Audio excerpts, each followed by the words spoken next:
6 no rīta startējam ārā uz šodienas pārgājienu. Braucam uz vienu no Brenta kalnu grupas ielējām, kur dodamies aptuveni 18 km garā pārgājienā. Agrais rīts izvēlēts diezgan apzināti. Diena solās būs diezgan saulaina un silta, tāpēc labāk izvēlamies rīta dzestrumu, kas ļaus mazāk skatīties pulkstenī turpmākai dienai ejot. Satiksme praktiski nav, zinot itāļu steidzīgo dzīvesveidu, kustību uz ceļiem sāksies ap 9 rītā.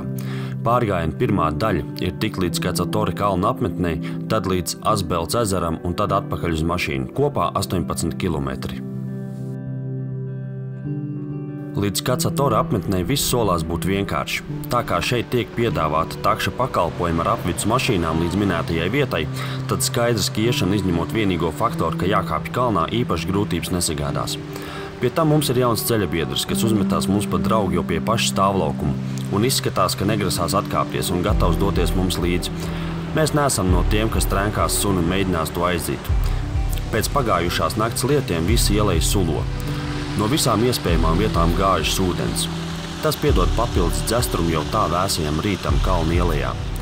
Ielejā veidojas daži ūdenskritumi, lielāki un mazāki. Dažiem var piekļūt, citus nāks vērot no tālienes. Vēl kāds nāks šķērsot pašu kājām. Apkārt visu laiku troksnis, ko rada ūdens gāžoties no klintīm visapkārt ielejai. Šeit praktiski neko citu kā ūdens šalkoņu nevar dzirdēt.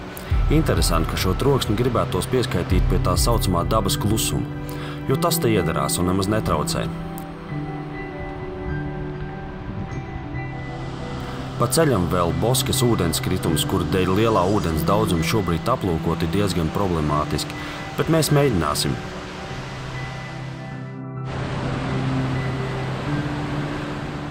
Piekļūšana tam ir pa mini Via Ferratas posmu, kur par mūsu drošību pa galam noreizējies bija mūsu četrkājainais draugs.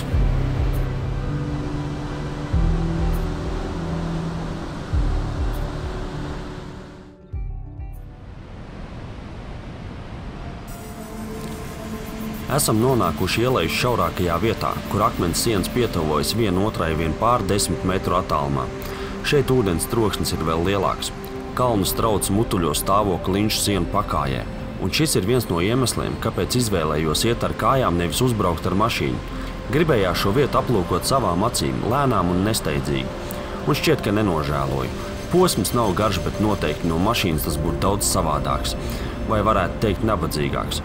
No klintīm visur tek un pil ūdens, tāpēc vietām izmantojam klints pārkars kā jumtiņu, kur paslēpties no krītošā ūdens. Lai šeit varētu pārvietoties ar mašīnu, nācās kalties klintīm, un tagad pārsimts metru garā posmā ceļš ir pa tādu kā pustuneli. Un jāsaka, ka pulkstens 8, kad kalnu takša sāk darbu, rosība uz ceļa ir salīdzinoši aktīva. Cilvēki izmanto iespējas nededzināt kalorijas un kādi 3-4 džipi pa riņķi brauc visu laiku. Šķiet, ka mūsu četrkājaino draugu vietējie takšu pazīst, jo piestāja to aprunāties, bet suns nepadodas, iešot mums līdzi. Joprojām no klintīm gāžas maz, bet slaida ūdenskritumu. Un ja šeit nebūtu pamatīgi izbetonētais ceļš, šeit varētu noķert tādas kā jūras laikmeta parka sajūtas.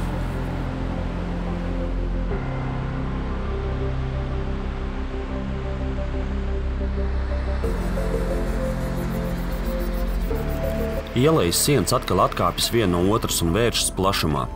Arvien vairāk iespējams saskatīt dolomītu kalnu galotnes. Drīz jau mēs izējam ganībās, kur paveras pavisam cits skats uz apkārtni. Interesanti, ka Brentas grupas kalni nav pieskaitām pie dolomītiem, bet pēc to uzbūves tie noteikti tādi ir. Šie ir vis tālāk uz rietumiem esošie šāda tipa kalni. Un to, ka šie neatšķirs no dolomītiem, liecina tas, ka Brenta grupa ir ielikt vienā šnitē ar dolomītiem UNESCO mantojumā.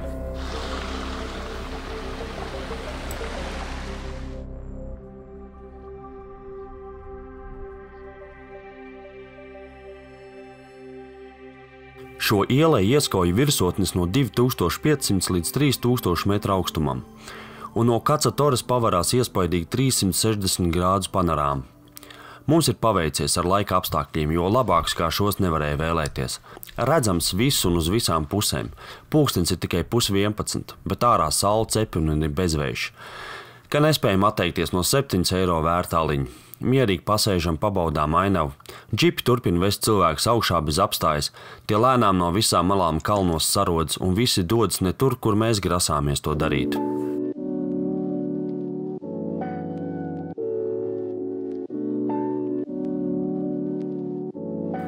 Jāsaka godīgi, ka pa manis plānoto maršrutu pēc Kacatoras es internetā diezko daudz neatradu. Tā visdrīzāk būs maz noslogota taka, un mums priekšā vēl garš ceļš. Nākošais mērķis ir Asbelts ezers. Un tā arī notiek. Šī taka ir knapi pamanāma, un cerams, ka nepienāks brīdis, ka taka izdzisīs pavisam. Brenta kalnos ir salīdzinoši grūti izplānot vienas dienas pārgājienu. Šis bija viens no ļoti retiem variantiem, kurā tu vari izplānot apļveida maršrutu. Jā, šeit ir populāri vairāku dienu via ferratas vai tie saucamie turpu-šurpu maršruti. Un zinot, ka šis būs pirmais nopietnais kalnu pārgājiens, es negribēju riskēt ar iespēju, ka var neizdoties un var nesanākt. Tāpēc ņēmu salīdzinoši zemu kalnu taku ar pieklājīgiem kilometriem, bet ar drošu sajūtu, ka izdarīsim. Man tomēr līdz cilvēks pensijas gados plus sieva, arī pašam pēdējos gados ir problēmas ar locītavām. Parasti kartēs skatoties mēs varam izdarīt daudz, bet dzīvē viss var izrādīties savādāk. Un kalnos vienmēr ir vēl laikapstākļu faktors, ko nedrīkst aizmirst. Nu un savalkot visus šos plusus un mīnus nonāca tieši pie šāda pārgājiena varianta. Vietām taka iet gar pašu klinti, bet sajūta, ka tā ir diezgan droša. Sunim, kuru vārdu mēs nezinām pēc Kacatoras, vairs nav variantu mums neiet līdzi. Iespējams, ka šis vēl nezina, kur ieberzies, bet neko darīt. Neviens viņu nespied nākt līdzi. Laika apstākļi šķietami labi. Tikai reizēm šķiet, kā no nekurienes iepūš stipri dzestras vējš, un tieši tajos brīžos, kad kādu laiku es gājis pa bezvēju un paspējis mazliet iesvīst. Tā, ka šeit lielākoties iet salīdzinoši bez kāpuma. Tikai tas, ka paliek arvien grūtāk un grūtāk šo taku ieraudzīt. Reizēm tā vienkārši pazūd pļavā. Vai pēc kāda akmeņa nogruvuma posma atkal tā ir jāuzmeklē. Skaidrs ir viens, šeit cilvēks staigā ļoti reti, kas manī izraisa divējādas sajūtas. Pirmā, man tiešām patīk atrasties dabā, kur nav cilvēku, vai vismaz to ļoti maz. Un šeit tāda vieta ir. Tā būtu tā kā tā labā lieta. Sliktā. Ja šeit cilvēki neiet, varbūt tam ir kāds iemesls, par kuru es nezinu. Varbūt taka tur vairs nav. Kaut kur kaut kas nogruvis un tā tālāk. Un no Kacatoras esam nogājuši jau kādus 3 kilometrus un neesam šeit redzējuši nevienu dzīvu dvēseli, kas priekš populāriem Brentas kalniem ir ļoti netipiski. Ejam.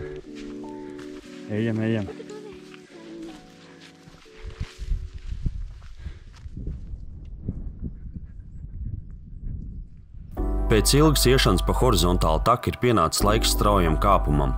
Pie tam sanāk ēnas pus, kurā diezgan zviņģelē vējš. Taka daudz viet klāt sīkām akmeņu šķembām, tāpēc ir diezgan slidena. Kājas tiek piedzītas ne pa jokam, bet labā ziņa, ka šis kāpums ir pēdējais nopietnais šajā pārgājienā. Pēc tam taka bez maziem izņēmumiem ies lejā, kas gan nevienmēr nozīmē, ka būs vieglāk. Šeit ir pārgājiena otrs augstākais punkts nedaudz virs 2200 metriem. Augstākais būs vēl nedaudz vēlāk, aptuveni 2300 metru augstumā. Šķiet, ka arī suns sāk saprast, kur ir ieberzies, bet pamest mūs negrasās. Visu laiku pielips pie kājas tā, ka ejot var just viņa klāt esamību.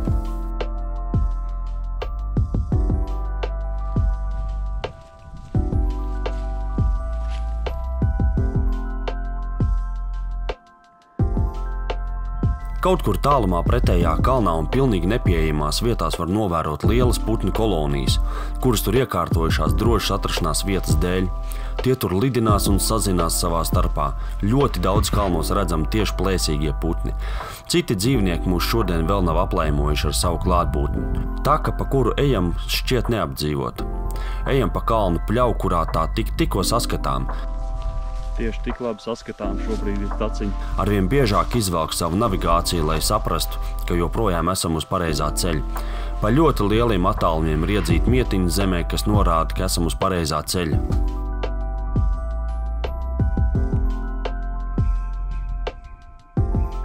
Esam nonākuši pie augstākā punkta, no kura sāksies stāva lejā kāpšana. Taka šķiet tam pilnīgi nepiemērota. Lielākoties takas pamats ir dubļi vai māli, ja nav, tad tā ir slapja zāle. Nogāzes stāvums ir diezgan iespaidīgs, tāpēc paslīdēt te nebūtu ieteicams.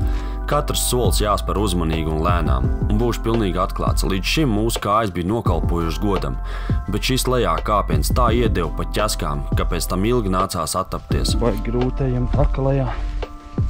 Baigi stāvs un viņi nav īsti pat iestaigāti.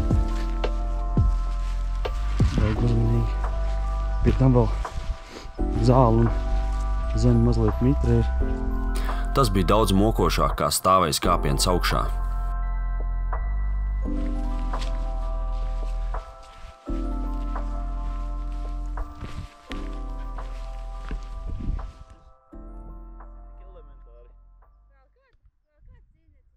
Tālumā ieraugam lielu aitu ganāmpulku, kas normālā situācijā mums neko daudz neizteiktu, bet šoreiz esam pamatīgi satraukušies, jo baidāmies, ka mūsu pavadonis varētu normāli iegrābt no ganāmpulka suņiem. Tā kā mēs jau esam ļoti sadraudzējušies, tad apsolam, ka aizsargāsim viņu. Arī pats suns ir satraucies dzirdot tālumā esošās suņu reizes. Noliekam mūsu kolonā sunu pa vidu un šķērsojam aitu ganāmpulku. Gan ir turpat tūmā, tāpēc viss beidzas bez liekiem starpgadījumiem. Tā mēs viņus līdz ezeram aizdzīsim.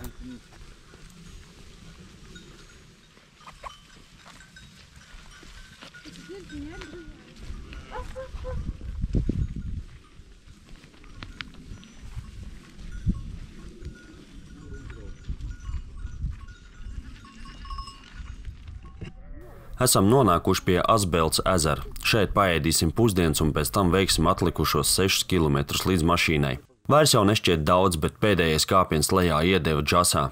Un gan jau, ka jebkurš, kam izdevies staigāt vairāk kalnos, zinās teikt, ka lejā kāpšana reizēm var būt grūtāk kā tikt kalnā augšā. Tāpēc mēs to atlikušo lejā kāpšanu sagaidām ar dalītām emocijām. Pusdienās Svedrā. Laižam tālāk dzīvē. Vēl 6 km, bet viss lielākoties lejā pa kalnu.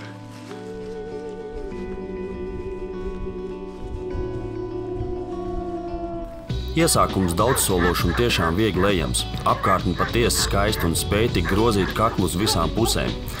Šeit esam atgājuši nost no Brentas dolomītu virsotnēm, bet tas nemaina būtību. Ejams viegli un nav jāskatās zem kājām visu laiku. Ir laiks izbaudīt ainavu. Acīm redzot, šeit uz ganībām kādreiz bijis apgādes ceļš, un mēs burtiski ejam pa to. Ja šādi turpināsies, būsim lejā 1 un 2. Kājas pašas mūs nes uz priekšu. Ejam gar dziļu aizu, pa kuras apakš iet vēl viena taka. To gan neizvēlējāmies, jo tā ir garāka un grūtāka. Visi esam viens prāts, ka maršruts bijis ļoti izdevies. Varēja redzēt daudz un no visām pusēm. Laika apstākļi mūs lutināja. Jā, esam mazliet noguruši, bet tā tam vajadzētu būt. Nav jau arī tā, ka mēs staigātu regulāri, kaut vai tepat Latvijā. Un negribās jau arī sev baigi nobeigt ceļojuma sākumā. Vai es šo maršrutu ieteiktu citiem? Es neesmu pārliecināts, vai man izdotos pierunāt ceļotājus doties šo maršrutu, kad pretējo pusi var aiziet uz Brentas dolomītu virsotnēm. Bet šoreiz izvēlējos šādu un neko nenožēloju. Mēs redzējām daudz un dažādas dabas. Mēs bijām netraucēti, izņemot ganus un aitu baru. Praktiski viss, ko es varētu iedomāties, kā labi esam pārgājienā kalnos, man bija. Mēs laižamies arvien zemāk un zemāk. Ainaviskie skati paliek arvien mazāk un mazāk. Tas viss, protams, salīdzinoši. Pēdējais posms uz leju ar katru kilometru paliek arvien stāvāks un grūtāk ejams.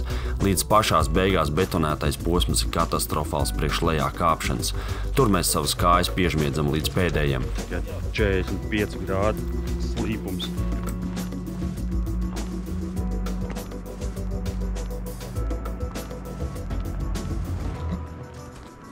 Tieši tāds tas slīpums ir.